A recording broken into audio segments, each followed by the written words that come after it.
याचा 4था अध्याय आणि 23 आणि 24 वचन. जे आपल्याकडे बायबल आहे त्यांनी मोठ्याने वाचू शकता, पण तरी मदत करू शकता मला.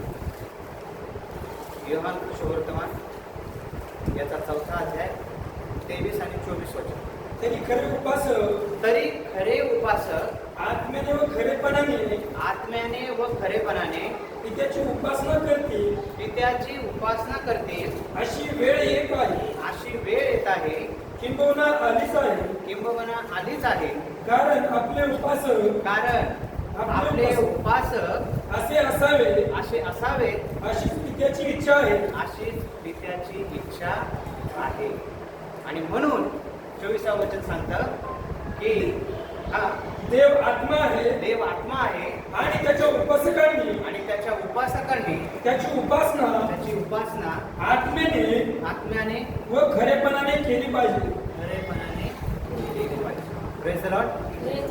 काय म्हटलंय 23व्या वचनामध्ये की प्रभू येशू ख्रिस्त हा सत्य परमेश्वर आहे आणि त्याची उपासना करणाऱ्याने त्याची उपासना आत्म्याने आणि खरेपणाने करावी. अशी वेळ येत आहे की बघा आलीच आहे है ना, येणार आहे नाही, आलीच आहे. आणि आपले उपासक असे असावेत किंवा असेच असावेत म्हणून अशा उपासकांचा देव काय करत आहे, शोध घेते. कसे उपासक हवे आहे देवाला, तुम्ही पण बोलायचं. कसे उपासक हवे आहेत, जे देवाची उपासना आत्म्याने आणि खरेपणाने करते. म्हणा, देवाची उपासना आत्म्याने आणि खरेपणाने करतात.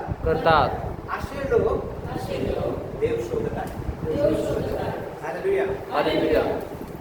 अशा लोकांना देव शोधत आहे की जे लोक आत्म्याने आणि खरेपणाने देवाची आराधना करतात.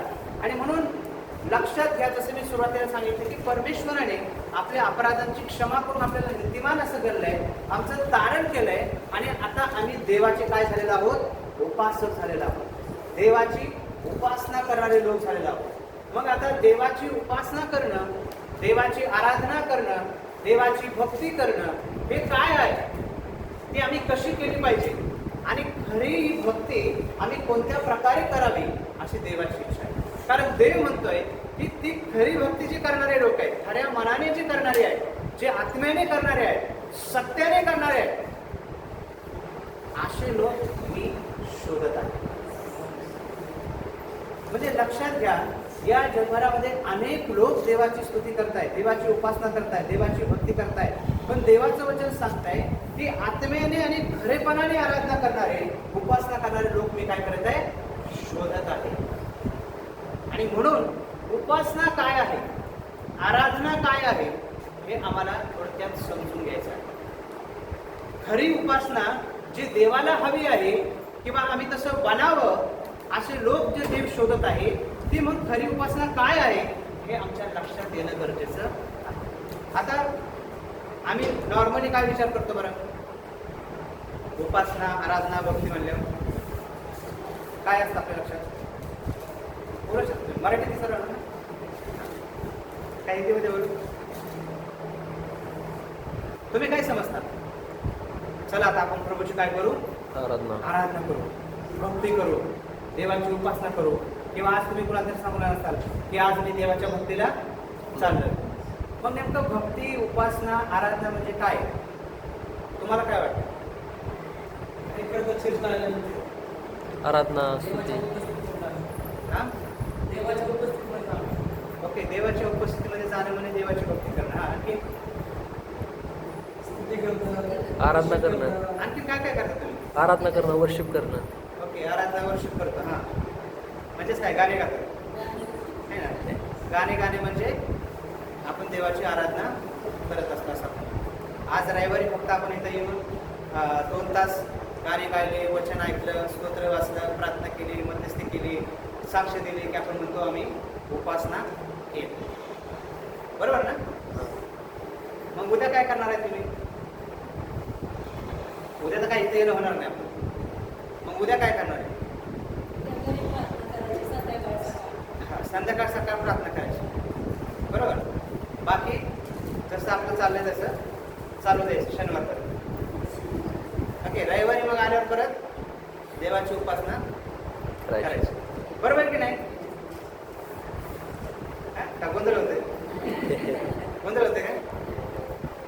चुकीचं शिकवत बाबा काहीतरी. आमचेच पाच लोक आहेत. मग काय देव जे म्हणतोय की मला आत्म्याने आणि खरेपणाने केलेले उपासक हवे आहेत. देव अशा उपासकांचा शोध घेत आहे. मग देवाला नेमकं कोणत्या प्रकारची आराधना पाहिजे आहे? देव कोणत्या उपासनेविषयी बोलत आहे? देवाला कशी भक्ती हवी आहे? आणि ते आम्हाला समजून घेणं अगदी लक्षात घेणं गरजेचं आहे. कारण कधी कधी आम्हाला जसं शिकवलं जातं, आम्हाला जसं सांगितलं जातं किंवा आमचे पास्टर जसे करतात किंवा कुणीतरी आम्हाला डोक्यात टाकलेलं असतं त्यानुसार फक्त आम्ही करत राहतो. पण देव काय इच्छितोय, देवाला कसं हवंय, देवाला काय पाहिजे हे मात्र आम्ही शोधतो. समजतंय? किंवा आमचे पूर्वज अशीच आराधना करायचे, मग आज आम्ही पण अशीच आराधना करतो है ना. रविवारी ते न चुकता चर्चला जायचे. बाबा कसे देवाचे आपलं रविवारी देवाला गेलं पाहिजे, सोमवारपासून आपलं काय करतात तेवढी रविवारची भक्ती आपली झाली पाहिजे है ना. अशा वेगळ्या प्रकारे आपल्या व्याख्या आहेत किंवा आपली समज आहे उपासना किंवा आराधनेविषयी. पण ज्या अर्थी तुम्ही हे शब्द वापरता की मी देवाची आराधना करतो, मी देवाची उपासना करतो, मी देवाची भक्ती करतो, तर ते नेमकं काय आहे हे आम्हाला समजणं आणि आमच्या लक्षात येणं गरजेचं आहे. आपल्या प्रत्येकाचा येशूवर विश्वास आहे. तुम्हाला एक खात्री की येशूने माझं तारण केलेलं आहे.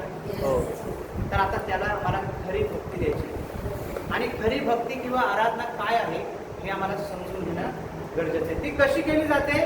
आत्म्याने आणि खरेपणाने. म्हणजे काय की आमच्या भक्तीत खरेपणा असला पाहिजे, आमच्या भक्तीमध्ये खरेपणा असला पाहिजे. मग आता आठवड्यातून एक दिवस आम्ही रविवारी येतो है ना. आता ह्या 2 तासासाठी आम्ही येतो. मग आम्ही कदाचित खूप गाणे गातो, हालेलुया म्हणतो, प्रेज लॉर्ड म्हणतो, नाचतो, गातो, स्तुती करतो, वाजवतो है ना.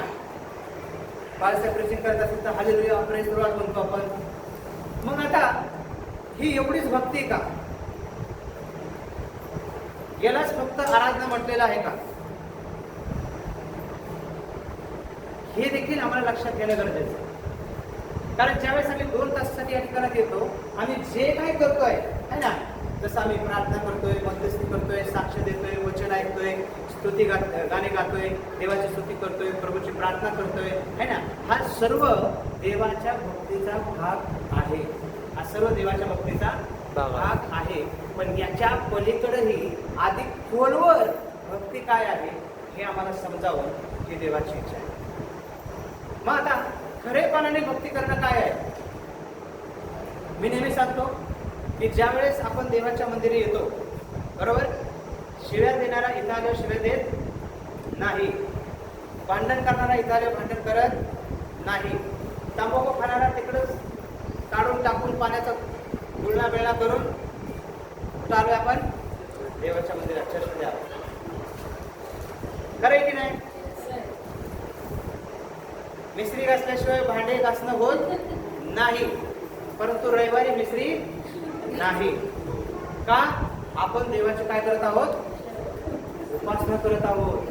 आपण कशाला आलोय? इथं देवाच्या भक्तीसाठी आलोय है ना. पोरगं येणं बघत असं हे देवाच्या मंदिरात आहे, आपण आता देवाची भक्ती करतोय, चांगलं राहा, शांत राहा. बरोबर की नाही?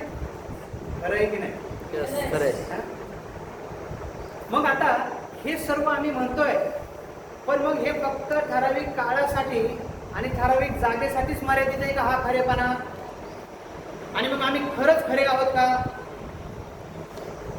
घरी तर आम्ही नवऱ्यासाठी भांडतोय, पण इथं आल्यावर एवढा भक्तीचा आवाज आणतोय आम्ही, हालेलुया, देवा तुझ्यासारखा कोणीच नाही, देवा तुझ्या समान कोणीच नाही. देव म्हणतो माझ्यासारखा कोणी नाही, माझ्या समान कोणी नाही, पण तुझ्यासारखा पण कोणी नाही.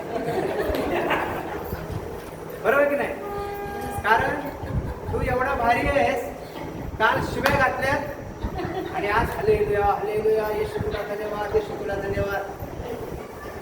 आणि आम्हाला काय समाधान वाटतं माहिती का? आज मी प्रभूची चांगली आराधना केली बाबा, आज मला खरंच देवाचा स्पर्श झाला, आज मी खरंच आशीर्वादित झालो असं आम्हाला वाटतं. पण आम्ही खरेपणाने भक्ती करतोय का देवाची? मारते का नाही नवऱ्या सांगते, बांधते का नाही बायको सांगते, मारते का नाही लेकरांना, आहे का नाही ढुसफूस शेजाऱ्या बाजाराशी, आहे का नाही भांडण बांध कार्यावरून? मग ते सगळं करतोय आम्ही सोमवार ते शनिवार. पण रविवारी आले आम्ही काय करतो? भक्ती करतो, देवाची आराधना करतो, देवाची उपासना करतो, आम्ही देवाला आभार मानतो.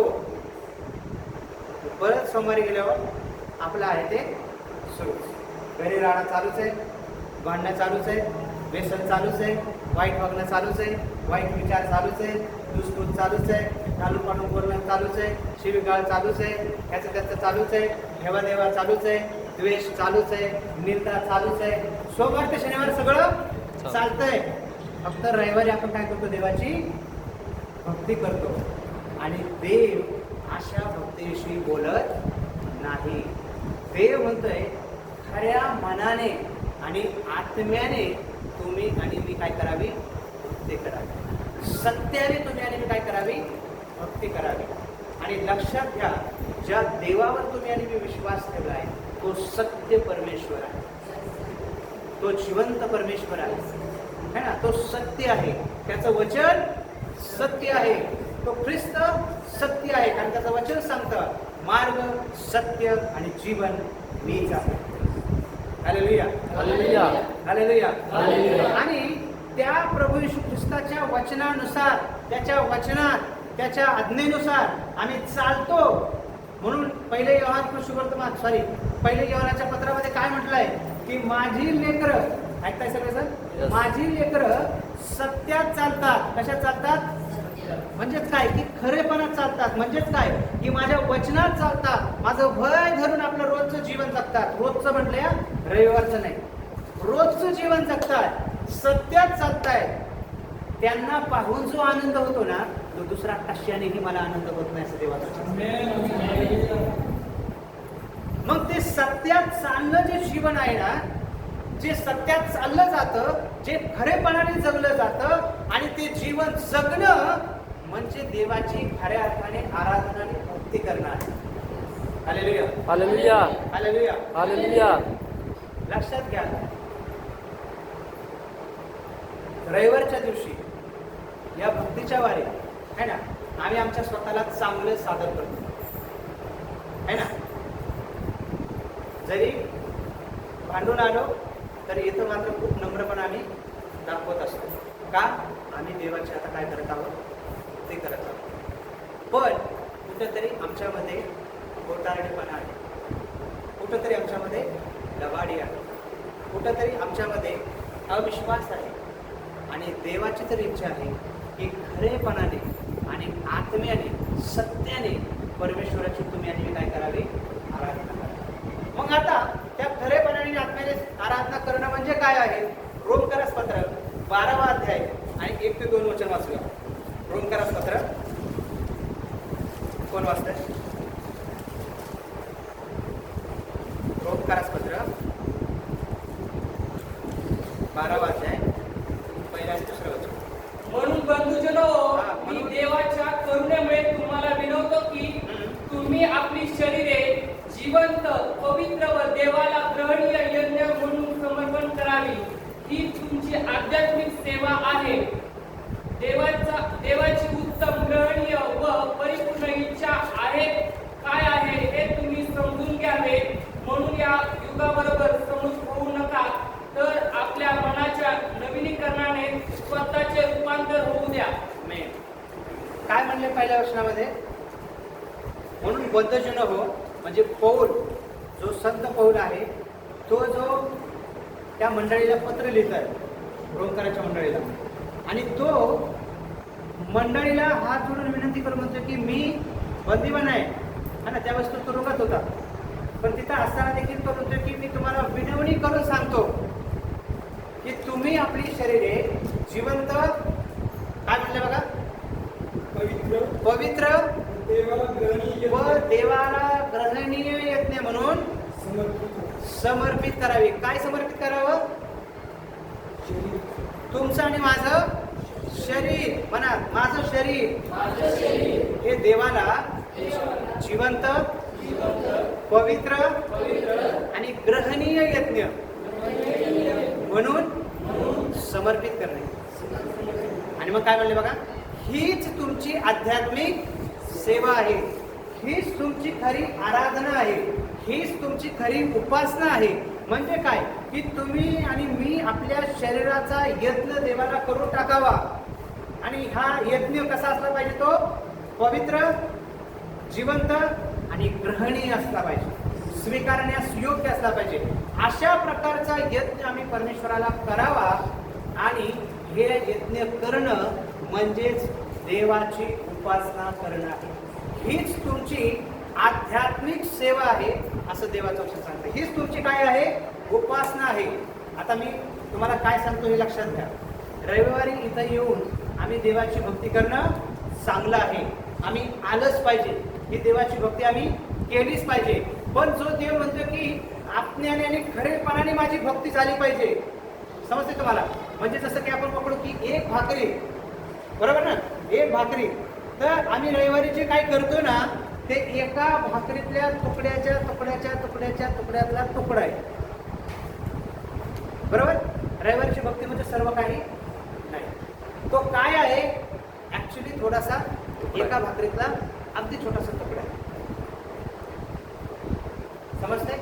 तुम्ही म्हणताल रविवारचा जो तुकडा आहे तो मग आता एवढी आखी भाकर कुठे आहे मग? हा, तर ती आखी भाकर आहे आमच्या संपूर्ण आठवड्याभराचं जीवन. इथून भक्ती करून आम्ही जातो ना, आता समजा 12 वाजता आम्ही जाऊ, ओके, तर आज 12 वाजल्यानंतर पासून ते शनिवारी किंवा पुढच्या रविवारी सकाळी 10 वाजेपर्यंत, काय म्हणलं मी समजलं? आज 12 नंतर ते पुढच्या रविवारी 10 वाजेपर्यंत मी कोण आहे, मी काय आहे, मी कसा वागतो, मी कसा चालतो, मी कसा व्यवहार करतोय, मी कसं जीवन जगतोय, मी कशा प्रकारे आपलं दैनंदिन जीवन जगतोय, मी कशा प्रकारे माझं जीवन व्यतीत करतोय, या सर्व गोष्टी मिळून देवाची भक्ती आहे. हे सर्व गोष्टी काय आहेत, देवाला दिलेली भक्ती आहे. मग आता इथे ज्या अर्थी म्हणलंय की पौल म्हणतो की तुम्ही आपली शरीरे जिवंत देवाला ग्रहणीय म्हणून काय केलं पाहिजे, समर्पित केलं पाहिजे. म्हणजे काय की तुमची आणि माझी शरीर आता देवाच्या हाती आम्हाला असंच समर्पण करायचं आहे, असंच समर्पण करायचं आहे की माझे हात काय करतात, माझे डोळे काय पाहतात, माझे कान काय ऐकतात, माझं तोंड काय बोलतंय, माझे हात काय करतायत, माझे पाय कुठं चालतायत, या सर्वांकडे आम्हाला लक्ष द्यायचं. आमच्या हाताने देवाचं वचन सांगतं चांगलंच काम झालं पाहिजे, देवाचंच कार्य झालं पाहिजे. आमच्या नेत्रांनी देवाला पाहिलं पाहिजे, आमच्या कानांनी देवाची वाणी ऐकली पाहिजे, आमचे पाऊल देवाच्या मार्गात चालले पाहिजे. पूर्ण आठवड्यावर म्हणजे काय, हे थोडक्यात एका शब्दात जर तुम्हाला म्हणायचं असेल तर खरी भक्ती काय आहे, तर तुमचं आणि माझं संपूर्ण समर्पण आहे. म्हणा, खरी भक्ती काय आहे, तुमचं आणि माझं संपूर्ण जीवन देवाला समर्पित करणे म्हणजे खरी भक्ती आहे. म्हणून मी पुन्हा पुन्हा काय म्हणतो बघा, रविवारी आम्ही आलो ना, आम्ही खूप चांगलं राहतो, काय चुकीचं नाही है ना, आम्ही एकदम चांगलं स्वतःला सादर करतो. पण लक्षात घ्या, ही भक्ती सुटून आम्ही घरी गेल्यानंतर किंवा ही भक्ती सुटून या दरवाजाच्या बाहेर पडल्यानंतर ते पुन्हा पुढच्या रविवारी या दरवाजातून आत येईपर्यंत आम्ही काय जीवन जगतो, तिथं खरं आणखी आमची राहिलेली संपूर्ण भक्ती आहे. आणि ती भक्ती आम्ही देवाला कशी देतोय, आणि तिथं देव काय म्हणतोय की खरेपणाने आणि आत्म्याने माझी भक्ती करणारे लोक मला हवे आहेत. अशा लोकांचा मी काय करत आहे, शोध घेत आहे.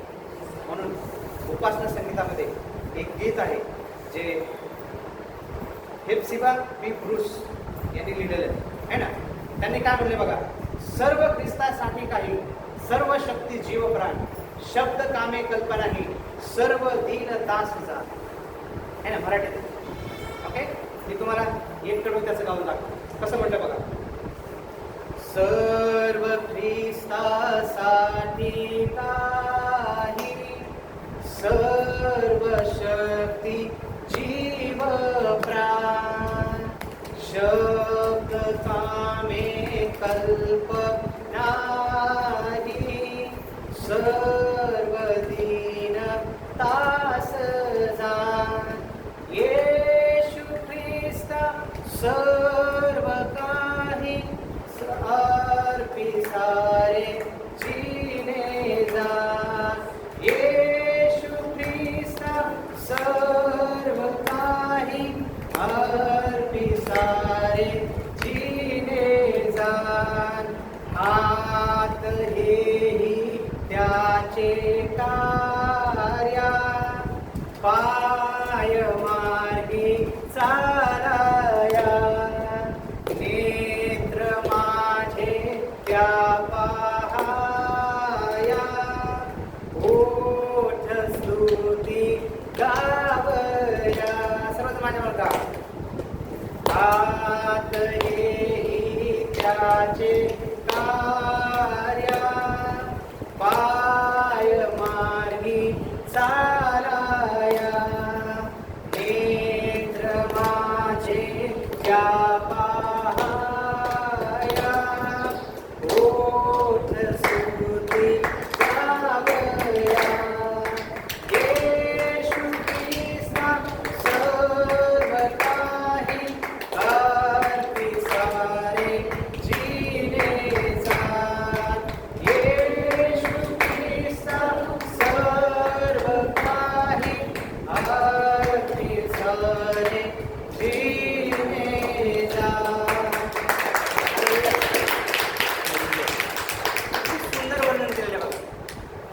येशू ख्रिस्ता सर्व काही, सर्व शक्ती, सर्व जीव, सर्व प्राण, शब्द, कामे, कल्पना, सर्व दिन, तास आणि प्रत्येक क्षण.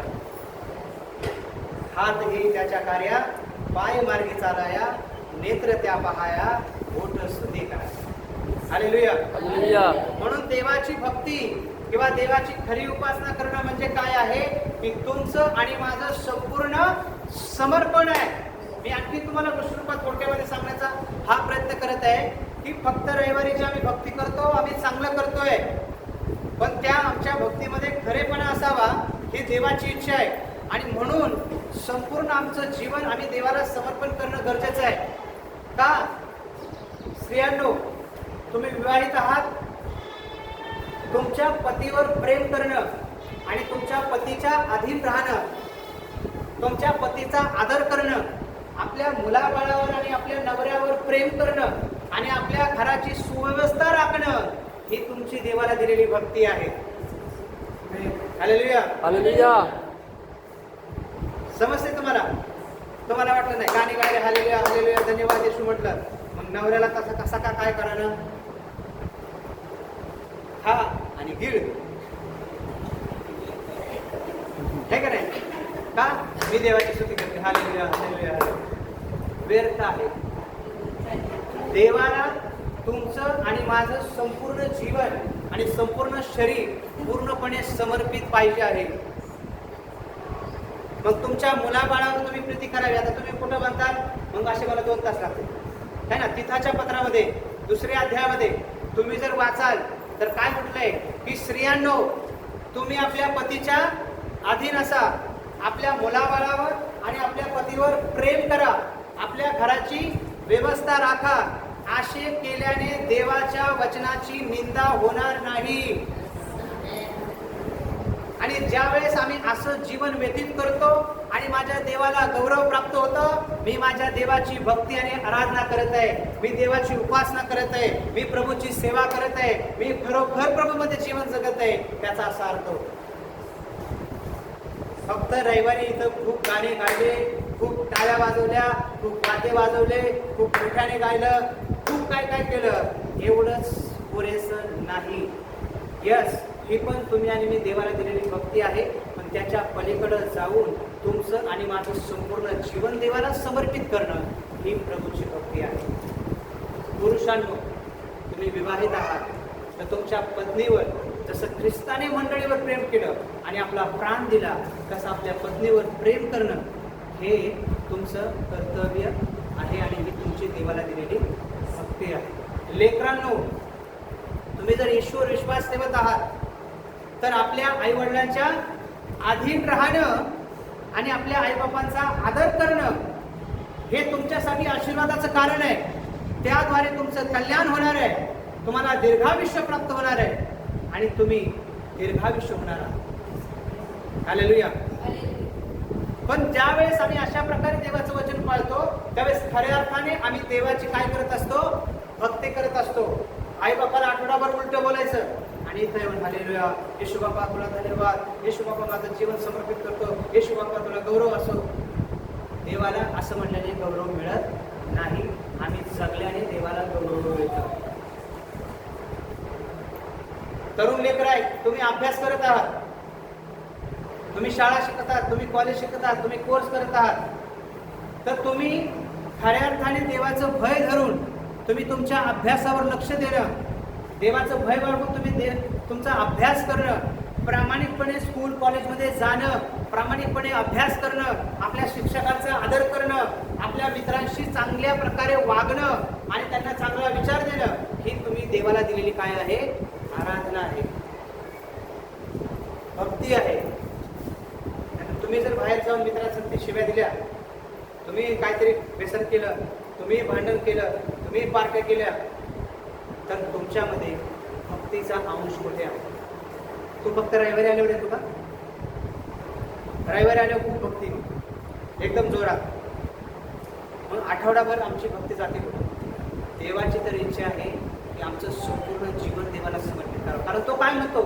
हीच तुमची आध्यात्मिक सेवा आहे, हीच तुम्ही प्रभूला दिलेली सेवा आहे, हीच तुमची उपासना आहे, हीच तुमची भक्ती आहे. हे तुमच्या लक्षात आलं पाहिजे. म्हणून तुमचं संपूर्ण जीवन देवाला समर्पित करा.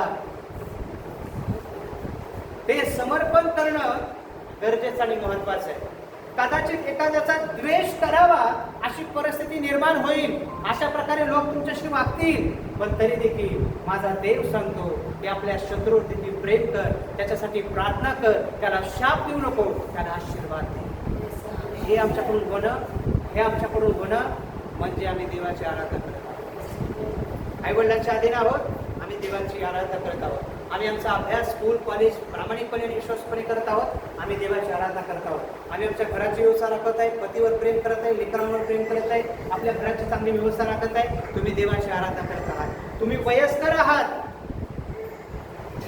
असं म्हणून चालत नाही आता बाय आमचं गेलं आयुष्य, आता झालं आमचे दिवस संपले, आता तुमचे दिवस आहेत. नाही, तुम्ही देखील महत्वाचे आहात. कारण तुम्ही तरुण स्त्रियांना असं शिकवावं, वृद्ध स्त्रियांनी काय शिकवावं? काय बाया हे नवरे असेच असतात, जाऊ दे मात्र सगळे, याच्यासाठी नाही, तर तुम्ही तुमच्या अनुभवातून आणि तुमच्या दैवी जीवनातून तुम्ही तरुण स्त्रियांना ते शिकवा की बायांनो, आपल्या नवऱ्यावर प्रेम करा, त्याच्याशी विश्वासू राहा, त्याचा आदर करा, मुलाबाळांवर प्रेम करा, त्यांना देवाच्या वचनात वाढवा, है ना, आपल्या घराची व्यवस्था चांगली राखा. हीच देवाची भक्ती आहे. याच्यातूनच देव आम्हाला आशीर्वादित करत असतो. कारण काय म्हणलंय तिथं देवाच्या वचनामध्ये? म्हणजे देवाच्या वचनाची निंदा होणार नाही. म्हणून आमची ती कर्तव्य आहे ना.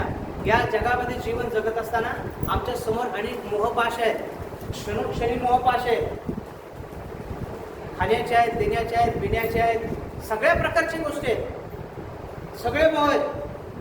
एखाद्या साडीच्या दुकानासमोर चालला असलं, चांगली साडी दिसली है ना, स्त्रीला फार मोह, मग ती नवऱ्या सांगते भांडणं करेल, पण ती साडी घेईलच. भले 2 दिवस रुपायला जाईल, पगार आला किती साडी घेईल, पण घेईलच. घरातलं वातावरण बिघडलं तरी चालेल. समजते काय म्हणते?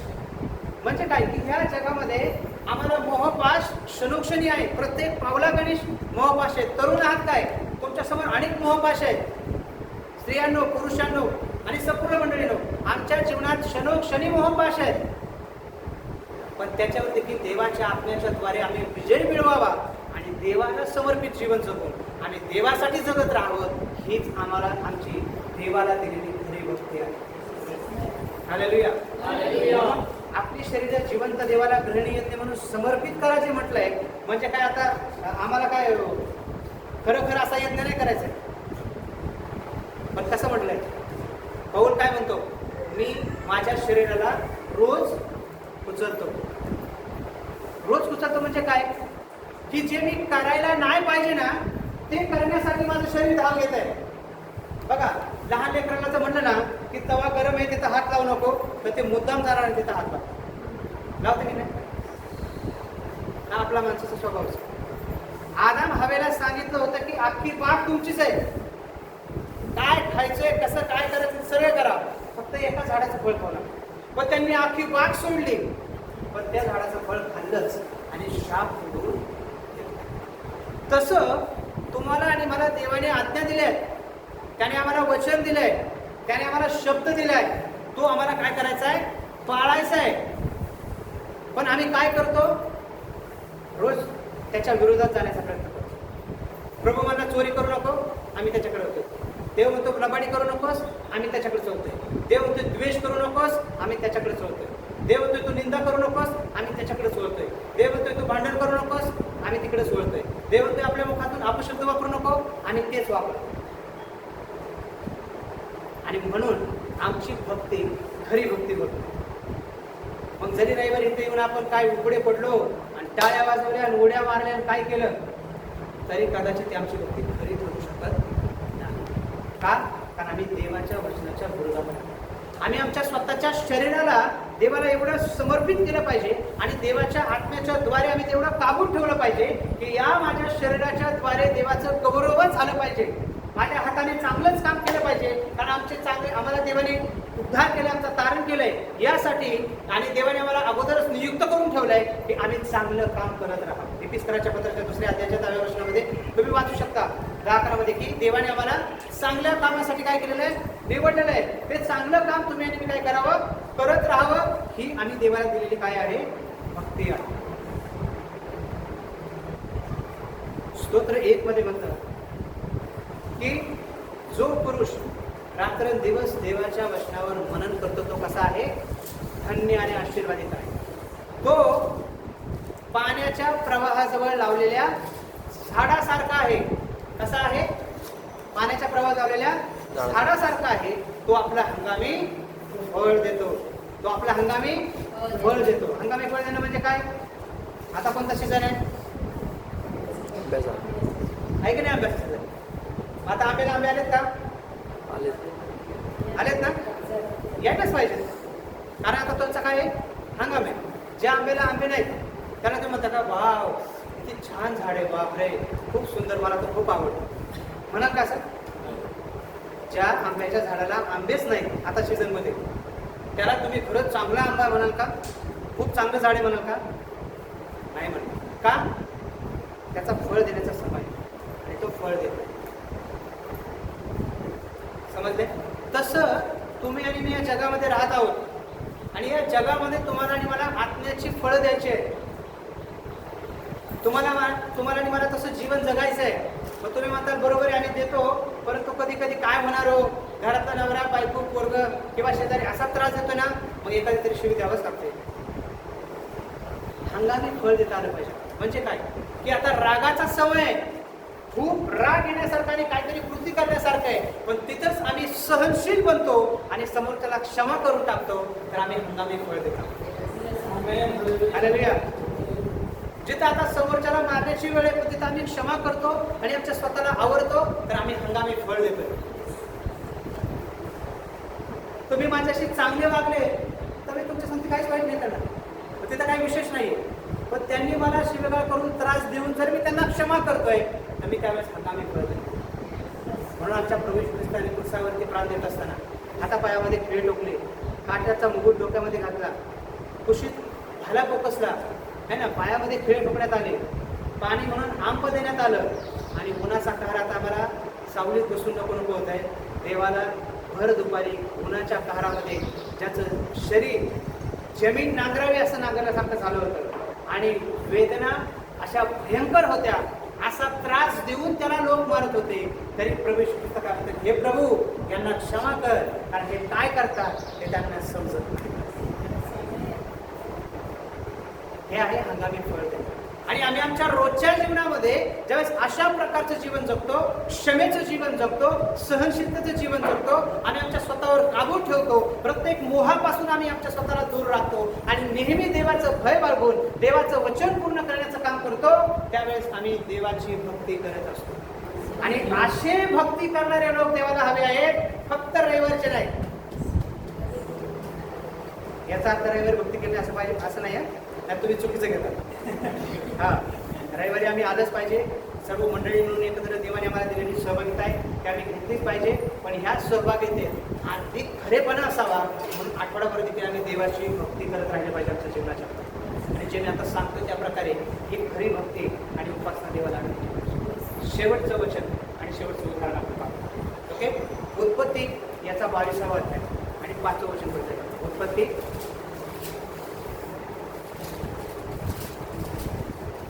उत्पत्ती 22:5 कोण वाचतंय? अब्राम आपल्या सेवकास म्हणाला, इथे गावाजवळ थांबा, मुलगा मी पलीकडे जातो आणि देवाची उपासना करून तुमच्याकडे परत येतो. हा, आता इथे बघा अब्राम काय म्हणतोय, तुम्हाला माहिती सगळे तुम्ही वाचता काय का नाही वाचत? तुम्ही वाचताय का? रोज देवाचं वचन वाचता. उत्पत्तीच्या 22व्या अध्यायाच्या 5व्या वचनात अब्राम काय म्हणतोय, आपल्या सेवकांना तिथं थांबवतोय एका डोंगरावरती आणि तो म्हणतो की तुम्ही इथेच थांबा, मी आणि माझा मुलगा पलीकडे जातो, देवाची काय करतो, उपासना करतो, देवाची भक्ती करतो, देवाची आराधना करतो आणि पुन्हा काय करतो, आम्ही माघारी येतो. आता तुम्हाला थोडक्यात मी त्याच्या अगोदरची पार्श्वभूमी सांगतो की अब्राहम आणि त्याची पत्नी काय नाव त्याचं, सारा. ओके, अब्राहम आणि साराला खूप वृद्धापकाळात, आता वृद्धापकाळ पण नाही म्हणता येणार, त्यावेळेस खूप मोठं आयुष्य होतं है ना. पण जवळजवळ 99 वर्षाचं असताना त्यांना काय झालं, लेकरू झालं है ना. देवाने त्यांना संतान दिलं. काय नाव त्याचं, इसहाक है ना. इसहाक हा पुत्र त्यांनी दिला. आता लक्षात घ्या, एवढ्या वर्षानंतर एक लेकरू देवाने दिलंय, मग आई बाबाचा किती प्रेम आणि जीव जाडला असेल त्याच्यावर, खरं की नाही? अहो आपलं कसं असो नाही की नाही, पण आपलं त्याच्यावरती जीव असतो, प्रेम असतो. आता जवळजवळ 12-13 वर्ष अब्राम साराने त्याला एवढं सांभाळलं, एवढं त्याच्यावर प्रेम करतं, एवढा जीव त्याच्यावर जडलेला आहे, एवढं सर्व गोष्टी असताना अचानक देवाची वाणी अब्रामाला येते. तो दृष्टांतात अब्रामाला स्पष्टपणे सांगतो की तुला तुझा पुत्र इसहाक याला माझ्यासाठी काय करायचं आहे, अर्पण करायचं आहे. काय करायचं आहे, अर्पण करायचं आहे. आता लक्षात घ्या, बघा मी तुम्हाला थोडक्यामध्ये सांगतोय की खरी भक्ती कशी असते. म्हणून देवाने अब्राहमाला आपला मित्र म्हटलेला आहे आणि विश्वासाचा पिता म्हटलेला आहे. काय म्हटलेलं आहे, परमेश्वराने काय म्हटलं अब्राहमाला की तो विश्वासाचा पिता आहे, तो देवाचा मित्र आहे. आणि ज्या वेळेस त्याला ही वाणी ऐकू आली देवाची, त्यावेळेस त्याने काय केलं, कुरकुर केली, वाद घातला, भांडला देवासंगती, बरोबर. असं काहीच केलं नाही. जशी देवाची वाणी आली त्याने साऱ्याला देखील सांगितलं. कदाचित एक वेळेस बाप थोडंसं कठीण हृदय करू शकतो, पण आई नाही. आई आपल्या लेकराला सोडू शकत नाही. पण तुम्हाला माहिती, देवाने सांगितलं होतं की तुला आपल्या एकत्रित लेकराचं काय करायचंय, अर्पण करायचंय. आणि तेही कुठं, मी सांगत त्या पर्वतावर जाऊन तुला काय करायचंय, त्याचं अर्पण करायचंय.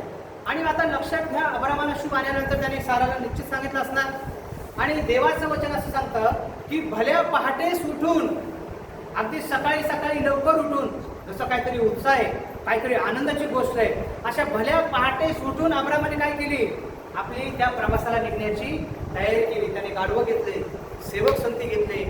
त्यांना चालत जाण्यासाठी किती दिवस लागणार होते, 3 दिवस.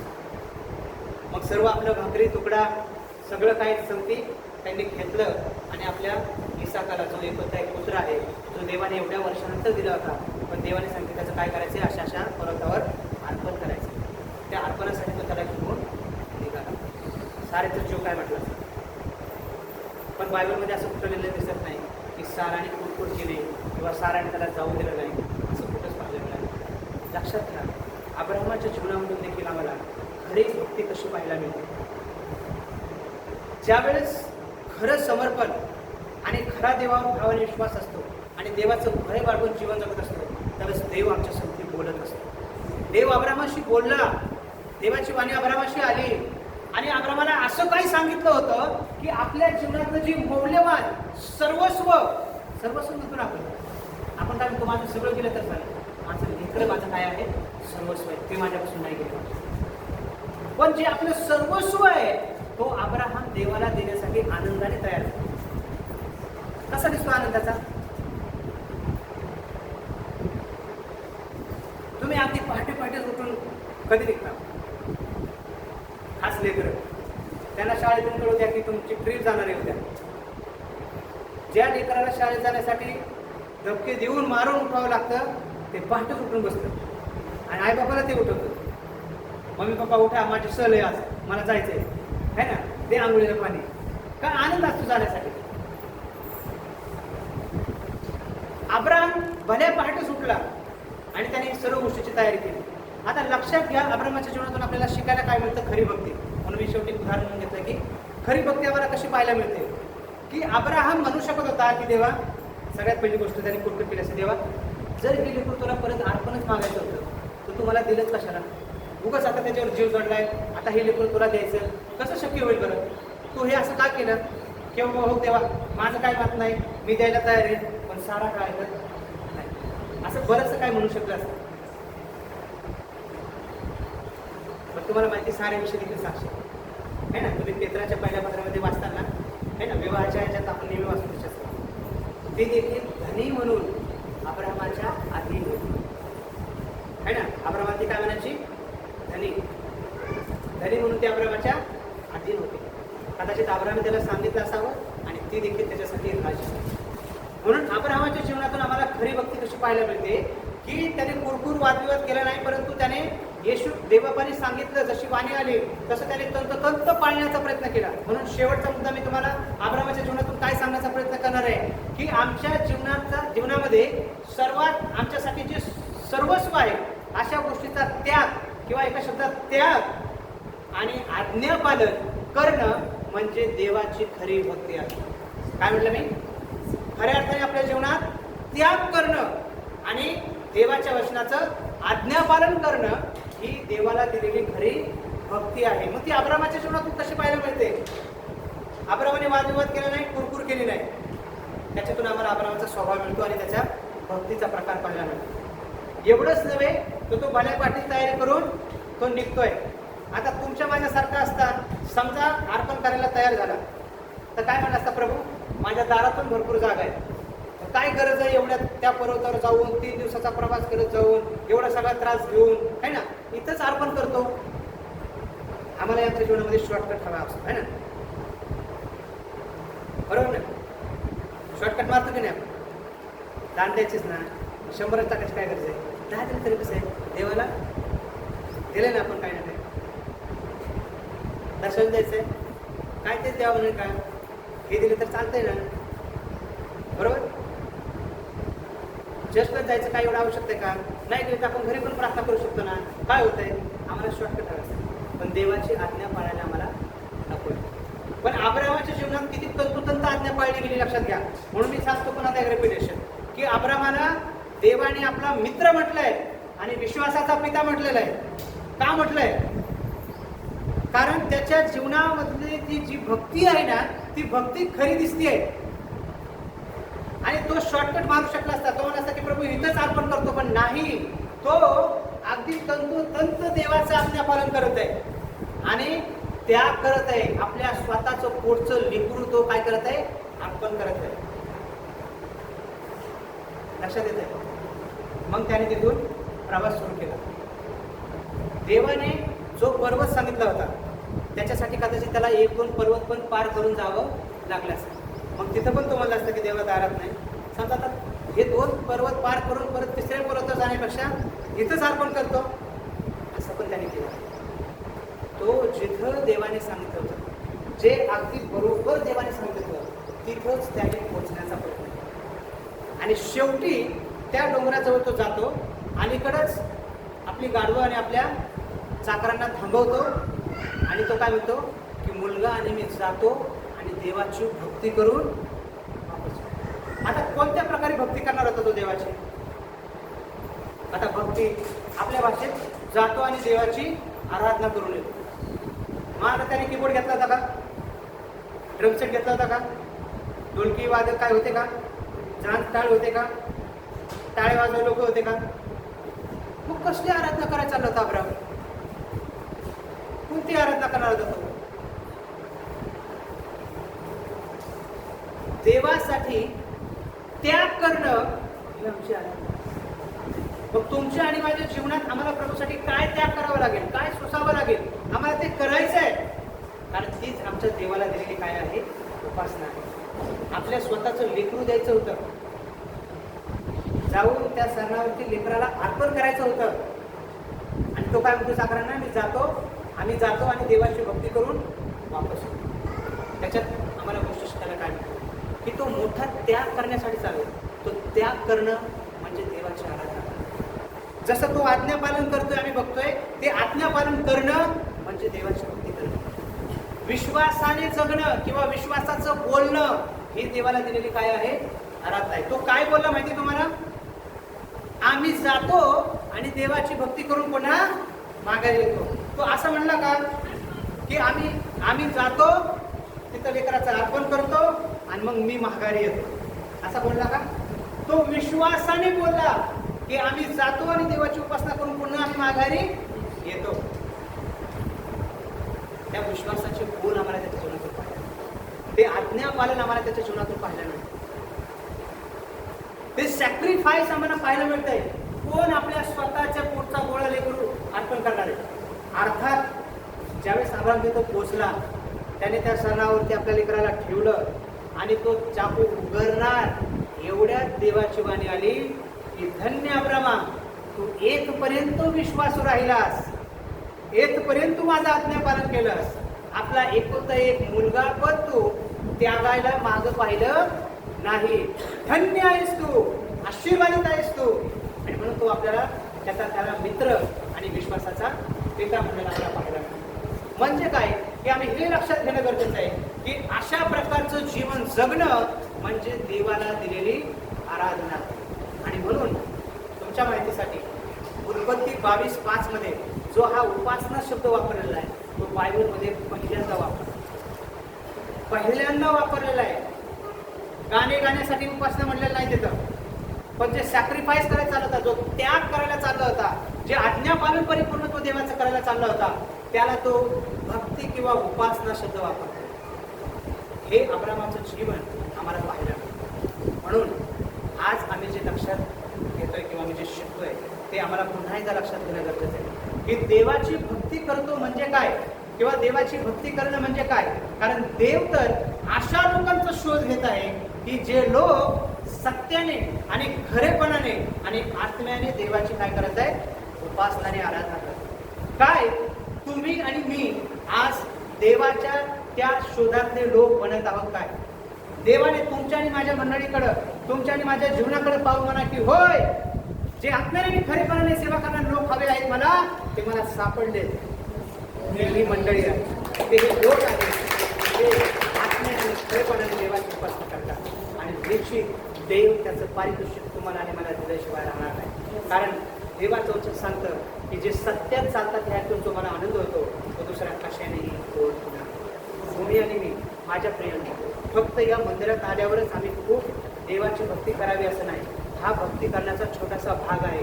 पण इथून गेल्यानंतर पुन्हा आम्ही इथे येईपर्यंत जे आम्ही जीवन जगतोय, जे आम्ही व्यवहार करतोय, जे आम्ही बोलतोय, जे आम्ही वागतोय, जे घरामध्ये आम्ही करतोय, जे आमच्या लेकराबाळा संगती करतोय, पती पत्नी संगती करतोय, आमच्या कामकाजात करतोय, त्या सर्व गोष्टी देवाची भक्ती म्हणून भेटते. तुम्ही कामकाज करताय, तुम्ही नोकरी करताय, तुम्ही शेतात काम करताय, तुम्ही कुणाकडे तरी रोजाने काम करताय, तुम्ही ते प्रामाणिकपणे आणि विश्वासूपणे करा.